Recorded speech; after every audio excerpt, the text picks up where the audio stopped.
Anda menyaksikan Breaking iNews bersama saya Kutsia Firdausi. Kita langsung menuju ke kantor BNPB untuk mengetahui perkembangan terbaru penanganan corona di Indonesia.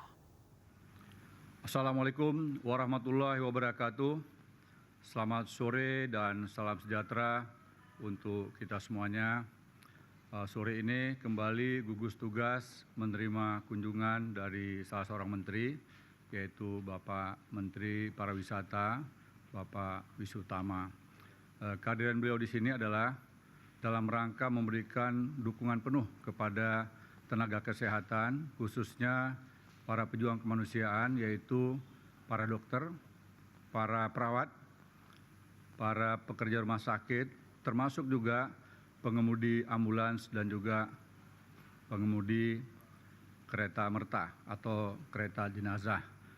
Nah, apa yang akan diberikan oleh Bapak Menteri Pariwisata, saya berharap Pak Menteri langsung saja menyampaikan kepada kawan-kawan media sekalian. Silakan. Terima kasih Pak Doni. Assalamualaikum warahmatullahi wabarakatuh. Salam sejahtera untuk kita semua. Terima kasih atas kesempatannya Pak Doni untuk kami. Pada hari ini Kementerian Pariwisata dan Ekonomi Kreatif akan merealisasikan kerjasama dengan jaringan hotel untuk menyediakan tempat istirahat bagi para tenaga medis dan juga gugus tugas sebagai upaya bersama penanganan pandemik virus corona COVID-19 di Indonesia. Nah, kerjasama ini dilakukan dengan jaringan hotel dan juga beberapa perusahaan transportasi. Perusahaan transportasi yang kita ajak kerjasama adalah Bluebird, juga Panorama, Antafaya, dan Whitehorse Group untuk menyediakan sarana transportasi bagi tenaga medis dan gugus tugas. Jaringan hotel digunakan untuk menginap tenaga medis dan gugus tugas. Dimaksudkan agar mereka lebih dekat dengan rumah sakit yang menangani COVID-19. Ini hanya menjadi langkah awal. Kedepannya Kemenparekraf juga akan merealisasikan rencana-rencana lain dalam upaya penanganan COVID-19 dan juga menjaga industri pariwisata nasional. Di tahap awal, Kemenparekraf bersama Accor Group menyediakan fasilitas untuk rumah sakit di Jakarta. Ini sebagai tahap awal, yaitu Rumah Sakit RSCM, RSPAD, RS Sulianti Saroso, dan RS Persahabatan. Dan kamar ini diperuntukkan untuk mengakomodasi 1.100 tenaga medis dengan skema berbagai macam tipe kamar. Dan dalam hal ini Kemenparekraf, Kementerian membiayai kos pelaksanaan dengan harga yang di bawah harga pasar.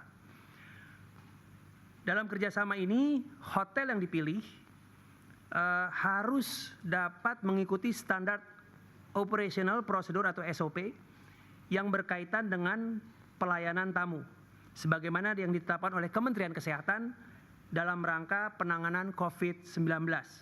Di antaranya penyemprotan disinfektan secara rutin terutama di pintu masuk hotel, kegiatan sanitasi, pengaturan physical distancing di seluruh area hotel, termasuk penggunaan lift, meminimalisir interaksi pelayan secara langsung dan langkah-langkah lainnya yang telah direkomendasi Kementerian Kesehatan. Seluruh tenaga medis yang menginap dan para karyawan hotel akan melalui beberapa tahap antisipasi seperti cek suhu badan, semprot disinfektan, dan pemakaian alat pelindung diri.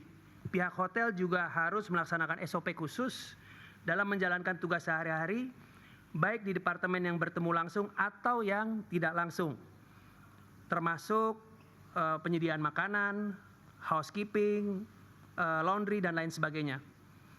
Tentunya kerjasama ini juga terbuka bagi hotel lain atau jaringan hotel lain, tentunya yang dapat memenuhi prosedur dan persyaratan yang harus dipenuhi.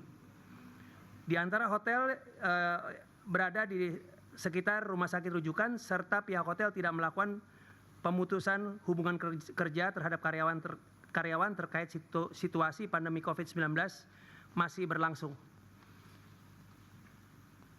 Kerjasama ini tidak hanya sebagai upaya dalam penanganan COVID-19, tapi juga membantu menjaga industri perhotelan dan transportasi yang merupakan bagian penting daripada industri pariwisata. Pemerintah mengimbau untuk semua unsur termasuk para pelaku industri pariwisata dapat membantu bersama menjaga Indonesia dalam menghentikan penyebaran wabah COVID-19. Mari sama-sama kita menjaga Indonesia dari wabah COVID-19. Terima kasih. Assalamualaikum warahmatullahi wabarakatuh. Terima kasih kami ucapkan kepada Bapak Menteri Parekraf atas dukungannya kepada seluruh lapisan ujung garda terdepan dari tenaga kesehatan kita yang saat ini sedang berperang melawan ancaman wabah COVID-19. Dan Bapak Ibu sekalian, dukungan setiap saat selalu ada, selalu mengalir, dan kami selalu mengajak kepada seluruh pihak untuk menggunakan metode kolaborasi pentahelix berbasis komunitas. Dan ini kami sangat harapkan bukan hanya di tingkat pusat, tetapi juga menyentuh sampai dengan tingkat provinsi, kabupaten, kota, kecamatan, kelurahan, desa, bahkan juga sampai ke tingkat RT RW. Kita harus yakin bahwa kita bisa mengatasi ancaman virus ini manakala kita tetap menjaga disiplin, manakala kita bisa saling membagi, saling menolong, dan saling membantu. Semoga dengan semangat gotong royong kita bersama bisa melawan COVID-19. Demikian, wabillahi taufiq wal hidayah. Wassalamualaikum warahmatullahi wabarakatuh. Selamat sore. Ya, baru saja kita dengarkan konferensi pers yang dilakukan oleh Ketua Satgas Penanganan COVID-19 Joni Monardo dan juga Menteri Pariwisata dan Ekonomi Kreatif Wisnu Tama, yang tadi dalam konferensi pers dinyatakan bahwa Menparekraf Wisnu Tama akan bekerja sama dengan jaringan hotel dan juga perusahaan transportasi untuk memberikan penginapan dan juga sarana transportasi bagi para tenaga medis. Setidaknya di Jakarta ada 4 rumah sakit yang akan difasilitasi terkait dengan penginapan dan juga transportasinya, diantaranya RSCM, RSPAD Gatot Subroto, Rumah Sakit Pusat Infeksi Suliati Saroso, dan juga Rumah Sakit Persahabatan. Nantinya para tenaga medis yang diperkirakan jumlahnya sekitar 1.100 orang akan diberikan fasilitas penginapan dan juga fasilitas sarana transportasi. Dan pemirsa, demikianlah Breaking News. Saya Kutsia Firdausi pamit undur diri. Terima kasih dan sampai jumpa.